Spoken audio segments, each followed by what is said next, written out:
Hi,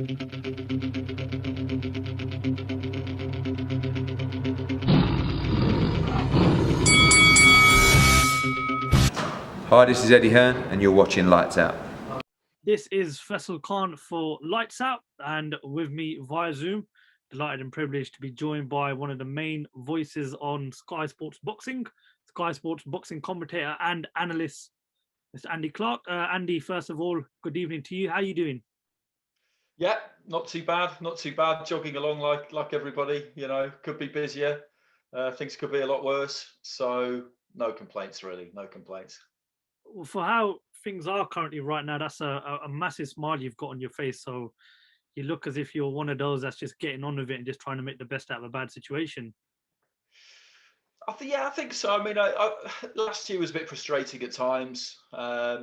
Maybe every now and again, I let that get on top of me a little bit. I let it get to me a little bit too much, and then I realised I didn't really have too much to be down about, to get down about. Everything was fine, really. All my family members were fine. I had some money and work coming in. When you've got a lot of time to think, you can just do just that, can't you? I think you can overthink situations, and since the start of this year, I just haven't really done that. I've just kind of just embraced it, just embraced the situation as it is, which was something I kept telling myself I should do during the previous kind of 7 or 8 months, but I hadn't really quite managed to do it. Whereas now I think I have reached a reasonable state of zen with the whole thing. Yeah, well, like I said, we've got to make the best out of a bad situation, and hopefully, with the news we received a few weeks ago from the Prime Minister, things should be looking up as we're heading towards the summer. And obviously, we've got a few good shows to talk about, and obviously some big blockbuster events hopefully coming along our way this summer. Just want to start off with a quick recap of the first two shows of the year that we've seen with Sky Sports Boxing. How would you sort of sum up the first two shows, including both main events, Josh Warrington, Maurizio Lara, and of course, Josh Kelly and David Avanesian? Well, they were both really, really good shows, both really interesting shows, and they were on paper too, because I think Warrington Lara wasn't maybe expected to be what it turned out to be. I think that's fair to say, but there was good fights on both bills, and we've seen some interesting contests, and we've seen some away wins, and away wins are good because it means that good matches are being made. And nobody thought that Maurizio Lara would do that to Josh Warrington. I definitely didn't. I do the stats and the research for Sky, so even though that wasn't one of my fights, commentary wise, I was all over it, and there was just nothing on Lara's record to suggest that could happen. But we know that this is boxing, and it's not always true that anything can happen, because some fights you really do know, but it took everybody by surprise. And I really felt for Warrington. It was a reminder of just how almost unfair that this sport can be sometimes compared to others, because I know other sports would have suffered difficulties as a result of COVID, but with boxers you have to drive everything yourself, and he'd done everything right, got himself into a brilliant position. Was looking for unifications, re-signed with Matchroom, and then bang, everything just hit the buffers, and he was left hanging around for 15, 16 months, came back, and then it all went wrong. So I did feel for him. It was dramatic watching it. It is really dramatic with these shows with no crowds, when you see someone get taken apart, when you see someone handed a beating, which was what happened, because it just seems a lot more raw somehow. And it's a similar kind of story with Avanesian against Kelly. That was a different sort of fight, because people did agree beforehand that it was more of a 50-50 fight, although afterwards you would have thought that everybody in the world knew that it was too soon for Josh Kelly. When you looked at some of the reaction, I thought that was some classic after timing on the behalf of whoever did that, because nobody was saying that during the week of the fight. People were saying they didn't really know what was going to happen. And what did happen wasn't that surprising. It was just surprising that it happened as quick as it did. It kind of, the way the fight played out just seemed to occur in such a kind of condensed time frame. If we'd seen that kind of stretched more to a 12-round duration and he got stopped in the 10th, say, or 11th, having built up a lead at halfway, then that would have been definitely one of the things that you would have picked out as being a distinct possibility. But for it to happen in half that amount of time was pretty surprising. And again, on that build too, we had a win for Valenzuela in a tight fight against Robbie Davis. Good fight with Marku and Ryland Charlton. Yeah, we see some good stuff those 2 shows in February, definitely. Yeah, I'd agree with you. 2 good shows to kickstart the year. Just sort of kind of rewinding back to obviously those 2 main events. As you mentioned, Josh Warrington 16 months out of the ring, Josh Kelly over a year as well. Both very inactive leading up to those fights, and I know we lost, I'd say, 6 to 8 months because of the pandemic last year. Would you say that ring rust and that inactivity played a part on fight night for Josh Warrington and Josh Kelly on the night? I'm not so sure, really. I think with Warrington, there's no way that Warrington took Lara lightly. But one thing, we've talked about a lot basically since Anthony Joshua lost to Andy Ruiz is you can still train as hard as ever, but if that kind of fear is not quite there, then the adrenaline's not quite there. And then if you add in the fact that there's no crowd, particularly when you're used to boxing in front of such a vociferous support like Warrington is, those are all things that can kind of contribute to you just not being quite where you need to be. So I think that probably did play a part. He got caught a bit too much, a bit too early. That gave Lara encouragement, and he obviously did have some heavy hands. And then all of a sudden, he was in trouble. So I think that probably played a part for Warrington.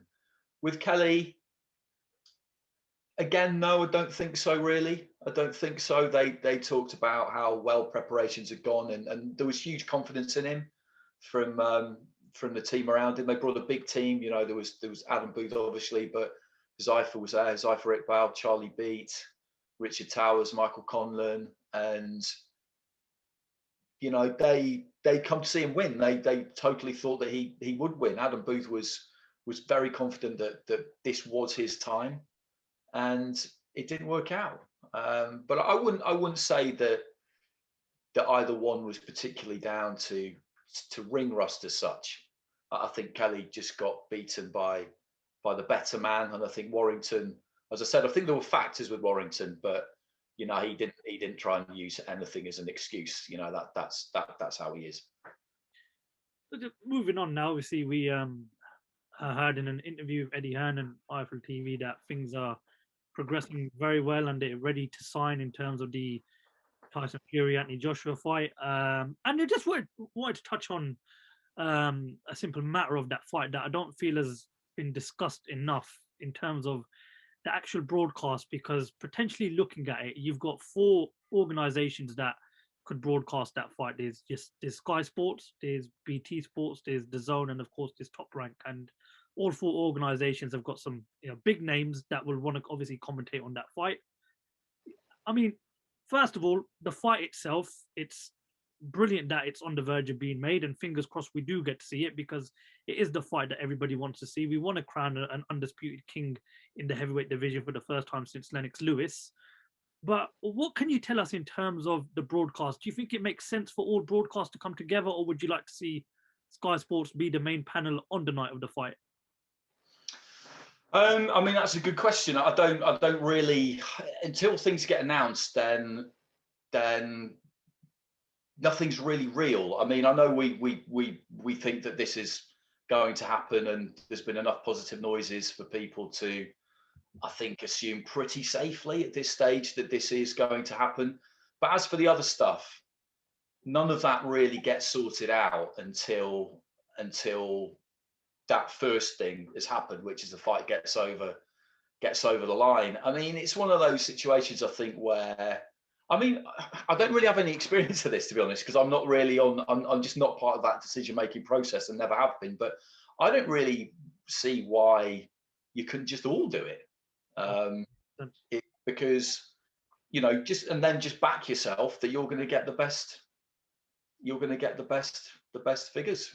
I think you just got to have confidence in what you're doing. But I don't know how it would work in America. We had Lou DeBella on the podcast I do with Matt Macklin a few weeks ago, and he said that one possibility over there could be that DAZN could buy out the American pay-per-view, which I'm guessing would mean that they would give a load of money to ESPN or Top Rank in order for them not to do it. But I mean, you'd be talking so much money that I just don't see how that would work. You look at something like Mayweather Pacquiao and Showtime and HBO both did it, didn't they? Mm-hmm. Trying to think of some other ones recently. Joshua Ruiz, that was DAZN. Yeah, I don't know is the answer. Lewis, you had a Showtime and HBO working together for that fight as well. Yeah, I mean it's been done, isn't it? It's been done. I don't see when you've got kind of lots of people when you've kind of got all sides represented, which you do in this one, really, don't you? Because it's BT, ESPN, Sky, DAZN. Then how could you arrive at a situation where you're saying to one of them, or a deal's done where you're saying to one of them, right, you can't do it? It just doesn't add up, does it? It doesn't add up.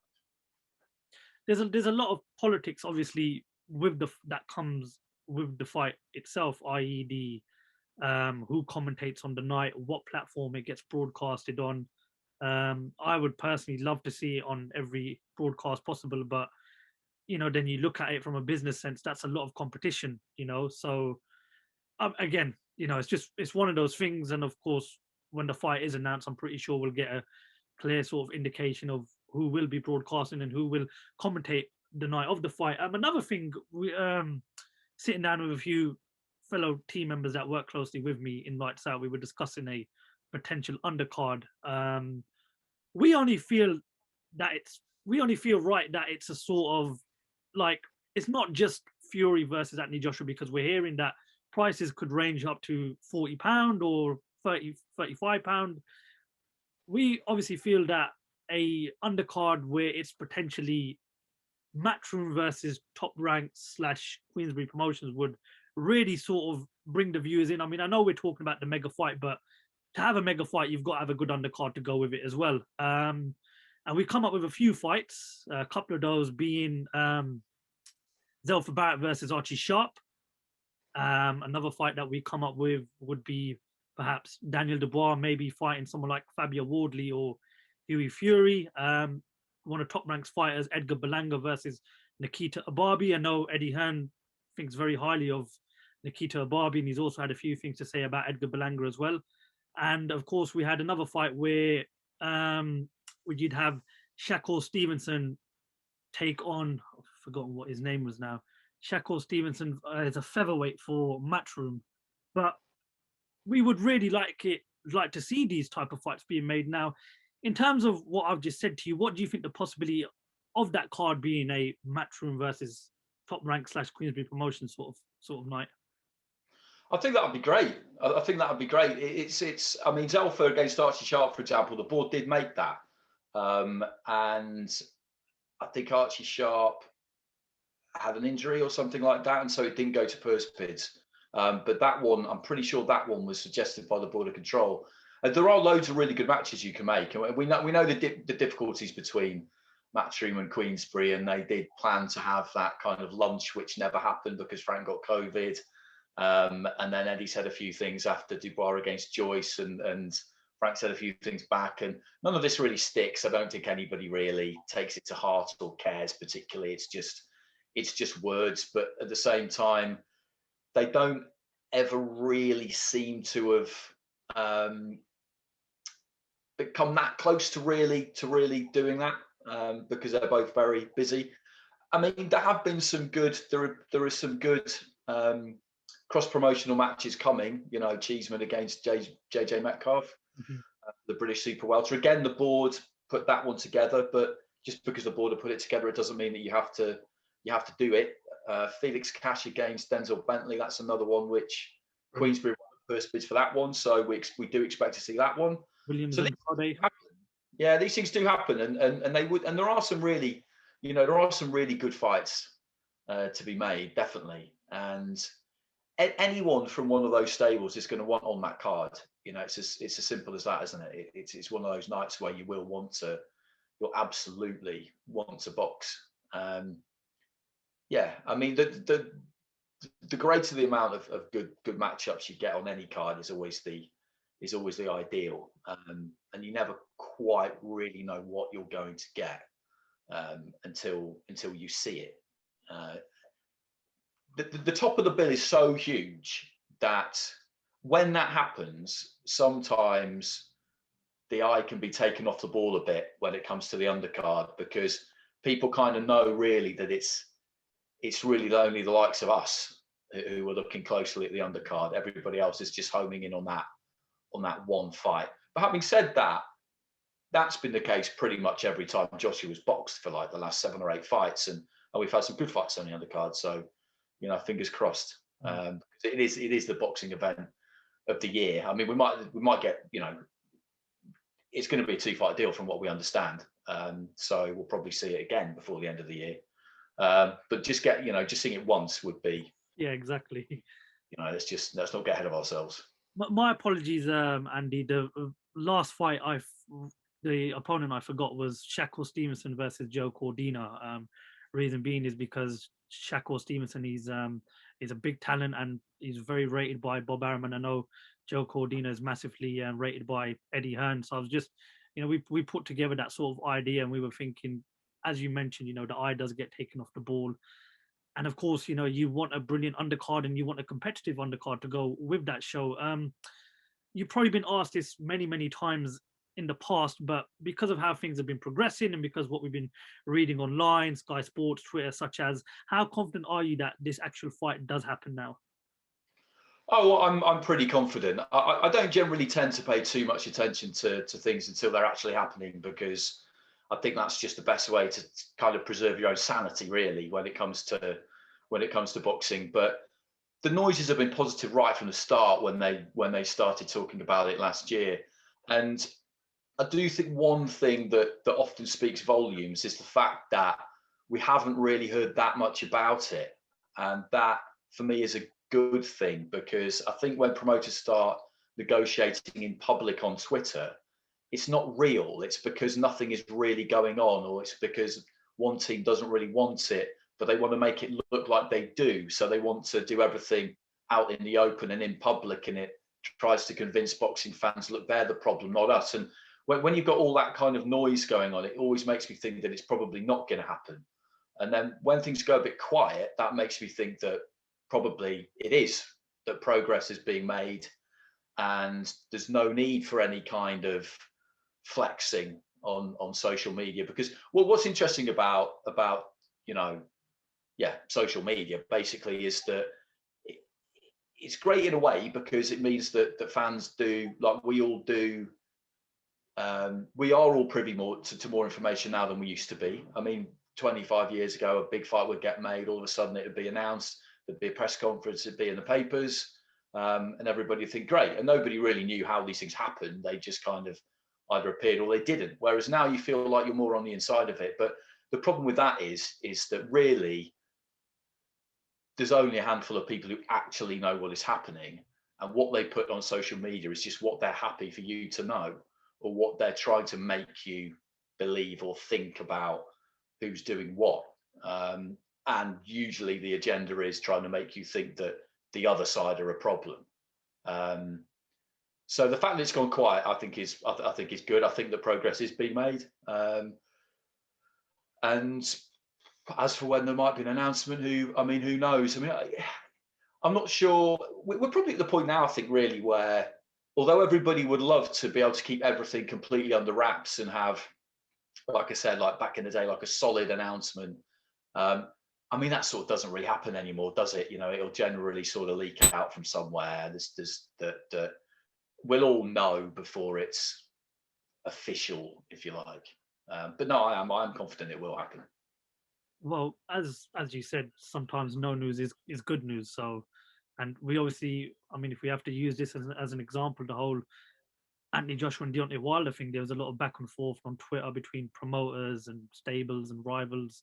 But no, it is good to see that, things look positive, and just, fingers crossed the fight can get over the line. A few more politics behind that fight in terms of a venue. I'm not going to ask you as a pundit or an analyst. I want to ask you as a fan, where would you like to see that fight take place, given what we're going through with this whole pandemic and today's situation? Well, I mean, you would want it in the UK, obviously, but I don't know if they need to have the first one kind of midway through the year because they want to do two in a year, then I don't think you really can have that first one here, can you? Because you're not going to get a full stadium, and you've got to have a full stadium.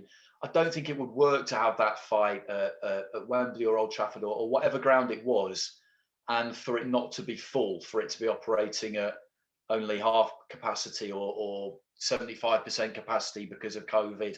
I just don't think that would. I don't think you could do that.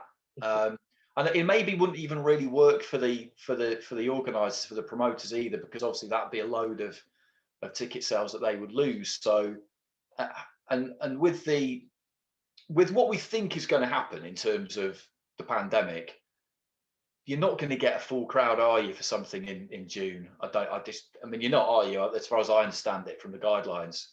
So you would imagine that first fight, as per the very, very strong rumours, will be overseas, and the favourite in that race, as everybody's been pointing out, is Saudi Arabia, because they've been there before, and they will put up the money, and that'll be a shame. But I think that's probably what's going to happen. But yeah, as UK fight fans, of course, we want to see it. We want to see it here. You want to see a full Wembley Stadium for that one, 100%.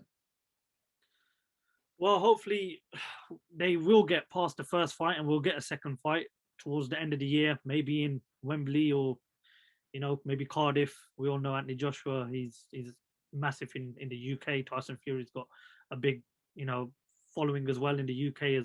It'd be brilliant to see him come back for a second fight in the UK.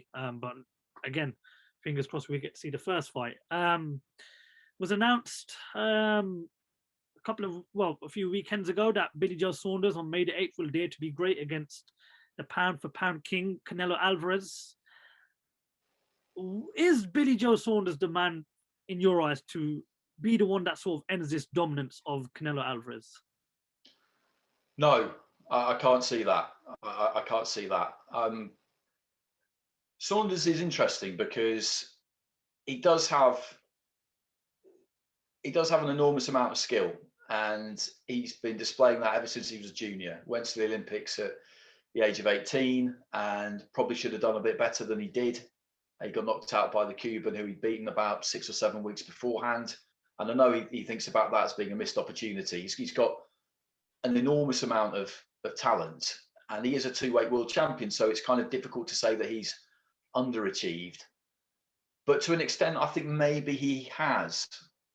Or maybe at times he's flattered to deceive a bit, because if you look down his record, there's not that much on it. He's beaten Andy Lee, which was a very good win, to win a world title. Andy was a very solid world champion, and he had a good win away against David Lemieux. And David Lemieux was a former world champion, but not a top name. But it's away from home, and it was a really good performance. And he had that win against Eubank, but Eubank was young. He only had 12 or 13 fights. I'm not trying to do Saunders down here necessarily, but when you talk to fight fans from other countries, say the USA, this is what they'll say to you. They'll say to you, listen, you lot go on and on and on about Billy Joe Saunders and how skillful he is and how he's this and how he's that. We look at the record and we just don't really see what you see. And that can be a little bit of a reality check sometimes when you speak to people who just aren't on the inside of something. As you are, and the last 3 years he's been inactive. Since that Lemieux fight, he's been inactive, and I don't think that's going to do him any favours. I think that catches up with you, and during that period, Canelo has been getting better and better and better. I think if he boxed him 3 years ago, even if there was a Canelo of today, if he was a Saunders of 3 years ago, I would have given him a real chance, because him and Fury have always been two fighters who I would never, with any confidence, really bet against. But I would confidently bet against Saunders when he fights Canelo, and I take no, joy in that. But I don't see him winning that fight. Is it because because of how dominant and how brilliant Canelo has been, probably since after the second fight of Golovkin? Every performance since that has just been so scintillating to watch. I mean, for me, the one that really stood out was the performance against Callum Smith, because a lot of people sort of gave Callum Smith the the upper hand going into that fight. Do you your comments there? Do you say that because of how good Canelo is, or is it because Billy Joe Saunders maybe has not had that elite test in his career, and that elite test is coming at the age of 31 years old? Yeah, it's a combination of those two things, because Canelo has got better and better and better since, really since those Golovkin fights. I thought he was lucky in the first fight. I thought Golovkin won that fight. It was close, but I thought it was clear enough, kind of clear but close. Sounds like a bit of a mad thing to say, but if you're watching that, you know what I mean. It's like, if you watch enough boxing, then you'll understand what I'm saying with that. The second one I thought was really close, and I didn't have a big problem with him, with Canelo getting the win. And he's clicked on, he's clicked through the gears since then, I think. And now he is a very, very good fighter. There are no discernible weaknesses there. There are a hell of a lot of strengths. He seems to have really settled in at super middleweight too. I did think that middleweight was probably still his best weight before that Callum Smith fight, even though they were saying no, it's super middle. But I believe them now that it is super middleweight. I just think with Saunders should not be fighting at super middleweight. He should be at middleweight. And like you say, 31 is that's why that this 3 years of inactivity, I think, will hurt him, because you can maybe get away with that when you're young, but as you get up towards 30, particularly in a sport like boxing, if you're a clean athlete, which I believe Saunders is, he had his problems around the Andrade fight, but I believe he is, then the laws of nature decree that things get harder and you physically start to deteriorate. I mean, it doesn't necessarily mean that you'll be a lot worse, because you can make up for it in other ways, experience and all that kind of thing. But you're over your peak by the age of 31. I mean, that's just, there can be some variation sometimes, but yeah, it is a combination of those two things. I think 3 years ago, Canelo was on the rise and Saunders kind of was too. And I think since then, Canelo's kept going like that, and Billy Joe's at best plateaued. I would say actually probably dipped. Interesting times, because a lot of people that I've spoken to lately are giving Billy Joe Saunders a chance, and a lot of other people aren't. But I totally understand where you're coming from, and as a fan of Billy Joe Saunders, his skill in the ring, I would have also liked to have seen him maybe have fought the likes of the Andrades, the Golovkins, and maybe Canelo a few years ago. But listen, it's boxing. Never say never in this sport. George Foreman won a world title at the age of, 45? Bernard Hopkins. So anything can happen. And, if it's in Vegas, you know what they say about Vegas, anything is possible out there. But we also know how the judging system works as well in Canelo fights. I don't want to go too much into it. We did a poll on Instagram the other day. I think 95% of our followers voted that Billy Joe Saunders will have to knock Canelo out if he is to win out there. There's no way of him getting a decision, but we know how good Canelo is. He went 2 fights with Golovkin. Golovkin hit him with everything, and it just didn't seem to phase him. It will take a lot for Billy Joe Saunders to knock Canelo out. But if he is to win by points, a points decision, how many rounds at best would you think he would have to win just to get a points decision over in America? Well, I mean, for me, I don't think that's going to be relevant, because I don't think he can beat him. I think he'll get stopped personally, Saunders, myself, late. I don't think he's got any chance of taking Canelo out for the reasons you just said. And I don't think it will be close if it goes the distance. But let's just say it was. It's difficult to win away anywhere. People, I mean, look at the UK. Some of the controversies we've had over the last few months. It's difficult to win away anywhere. And I understand the cards that we've seen in Canelo's favour, mainly the two Golovkin ones that make people think that he's always going to get it in Nevada. I think really, if he's going to win the fight, then Saunders is going to have to win. He's going to have. If you're the away fighter, I'd say you're looking at, you've got to win 7 rounds clearly. And of the other 5, maybe a couple have got to be close, which you're probably not going to get. If you've got a lot of swing rounds in there, if you win, say, 4 rounds clearly, and the other guy wins 4 rounds clearly, and there are 4 swing rounds in there, you're not going to get it, are you? You know, historically, that's not going to happen. So something I object to enormously is this idea that the challenger has to rip the belt from the champion. And I know they're both champions in this case, but Saunders is very much seen as the challenger, isn't he? Let's be honest, in the kind of pecking order of the fight. That's complete nonsense, you know, as far as the way I look at it is that when the bell goes, all bets are off and any title is vacant and there's no champion and there's no challenger and it's just a case of who wins. But we know that kind of philosophy, that mindset does exist, that you have to win and then some, and I think he's definitely in that role. It's not something I'd really thought about too much because I don't think it'll be a close fight. But if he's going to get it on the cards, it will need to be one hell of an effort. It's been done before overseas. I mean, Fury did it with Klitschko in 2015, and even I believe up until before the scorecards were read out, I believe in an interview he did, I can't remember who it was with, he said that, you know, I was pretty confident that I won that fight, but I always had it in the back of my mind when the judges were about to read the decision out. I had a feeling they might have robbed me because that's how it works for foreign fighters, especially with someone as powerful as Klitschko is in terms of him fighting in Dusseldorf and how the judges have been. But listen, never say never in this sport, and it is a fight that we're looking forward to. Andy, is there anything else you would like to add before we bring the interview to an end? No, just looking forward to the cards we've got coming up. I was looking at the Okolie card today. I like that fight at the top of the bill. We were supposed to see that in December. I give Okolie a really good chance against Blavatsky. I think he's getting him at a good time in that he hasn't boxed since that wild night he had in Riga against Maris Bridis. Mm-hmm. He's a good, solid fighter, Blavatsky. So that's a proper world title win if you win a title against somebody of that caliber. But I think Okolie, I think he'll do it, and that's an amazing story. That's an amazing story because he had such a brief amateur career. We all know the story about working at McDonald's during London 2012, and that is great. But he's someone I got to know in the amateurs a bit, and I just liked his kind of attitude in that he's never thought that he was the man.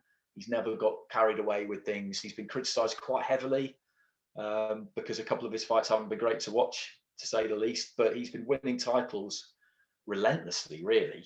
And now, I just cut you short there, Andy. He gets a lot of criticism for his style. But what some people don't seem to realise is that his style is what gets him over the finishing line. He's won the British outright, European champion, and now he's on the verge of challenging for the world title. And a lot of people have got him as the favourite. But do you think some of the criticism that he has received over the last few years in his career has been justified because of certain performances like the one on the AJ Povetkin card, or perhaps going back to 2018 when he fought Isaac Chamberlain? Yeah, I mean, I think it, because it's an entertainment business and you've got to be good to watch. I mean, that it matters, but and he understands that. Like I remember I was there. I've been there for all his fights, but I remember watching his fight against Askin on the Wembley pay-per-view, and he got quite a good slot on that card. And it was horrific. I mean, it was probably, it might be like the worst fight I've ever seen from ringside. Just the sheer frustration of it because of what was happening. But he won, and he won comfortably. He had like 2 or 3 points taken, and usually that's you're doomed if that happens, because I mean that's a serious penalty. But he still won, and I did a little thing for Boxing News on the website the week after saying that he could very easily have been disqualified and probably should have been. And I saw him not long after that at the Boxing Writers Awards, and he was, he doesn't take things personally, and I think that's one of the reasons why he's been able to handle that kind of criticism. But I think he thinks that it was justified, because the problem with it is, though, is that if you know that you are that much physically stronger than any of your opponents, and he has been. I mean, even Garbu, I remember talking to even Garbu before the European title fight, and what he was pinning his hopes on, what he really, pinned his whole game plan on, was that I'm going to be physically stronger than Okolie. And I remember sort of finishing talking to him for the podcast, I think it was, and just thinking, wow, that is a real dangerous road to go down with Lawrence, because I mean, you could be, but I don't know. When they're about 30 seconds into the fight, you could see that he wasn't, and he was finished at that point. But anyway, the point I was going to make is that if you go in knowing that you could almost certainly win a fight in that ugly, physical kind of way, it'd be quite hard not to just do it, wouldn't it? No, Particularly if it's in a title fight where you just think, if I lose this, it's going to be a real setback. So you've got this difficult decision to make where you think, I do want to be better to watch because I know that matters, but I don't want to lose. And I think that's kind of, he's been stuck a little bit there. But I have noticed differences with Shane McGuigan. So I do predict a good performance against Glavatsky. But if in that Glavatsky fight it's close, and in the second half of the fight, or at any point he feels Glavatsky is kind of like weakening a bit, and the way to win it is just to throw him around, and he does that, then I wouldn't blame him for doing it, because if the win's there for you, if it were me or you, it's easy for us to sit here and say you should do this and he should do that. But in the heat of the battle, if you just think, you know what, I can just, no one's going to like it, but I can win a world title doing this. I mean, I think I'd probably do it. It's a results business at the end of the day. The whole win. It is. Right. Okay. Well, yeah. Well, 100%. Looking forward to the shows we've got coming up as well, and you guys are all off to Gibraltar as well for Whyte Povetkin too. Just give us a quick prediction on that. What's Dillian Whyte got to do to make sure we don't see what we saw in the first fight, when he was comfortably in control, and then heavyweight boxing, it's completely the other way around. Fight's over, Povetkin stopped him. What slight adjustment, and I say slight because I don't think there was anything wrong with that performance. I just believe he took his eye off the ball in that first fight. But what slight adjustment would he need to make going into his second fight with Povetkin? I don't think he needs to do a lot. I think it sounds really obvious. He just needs to try and make sure he doesn't get nailed by a massive uppercut, because that really is just what happened, and that can happen with heavyweights, as we know. And it's a bit of a cliche, but it's true. I think he might be. I wouldn't be surprised if that second fight between those two isn't exactly the same, but a bit similar to the second fight between Ruiz and Joshua, in that he really just needs to win, Dillian. He's right on the brink now, because he'll get that mandatory status back with a win, and he'll have to wait for a bit. Who knows how long? Could be another year, but he's waited this long now. Then it's not that much longer. So he really does just need to win. It doesn't matter about winning and looking good. He just has to win. And I think it might not be as explosive as Povetkin will be hoping it is, but I think it might not be as explosive as maybe we'll hear over the next few weeks. He's got Harold Knight with him now, who obviously had all that time with Lennox, who knows heavyweight boxing inside out. And I don't think they'll be telling him to be cautious, but the first few rounds of that fight, he was on the brink of winning it, and it wasn't like he really opened up and went for it, was it? He just did. He just found gaps. And I think that's what we're telling him, is that you just need to do exactly what you were doing last time until you got caught. It's more a confidence thing, really, I think. You could see in the second fight against Ruiz that Joshua was a bit panicky still when Ruiz kind of stepped on him. I don't think it will be a big problem with Dillian, the confidence, because I remember I went back to the hotel with him in the bus with him that night, with him and the rest of his team and Johnny Nelson, and Johnny was saying, "Oh, are you okay?" And he just said, "Yeah, I really am." He said, "Yeah, I am. I'm fine. I made a mistake. I got punished for it. It won't happen next time," because he knew there was a rematch clause. And he says, "I just want the rematch. I just want to reverse this and get this equalised as quick as I can, because I know I can." And it was pretty convincing, to be honest. I mean, it did kind of ring. It did sort of ring true.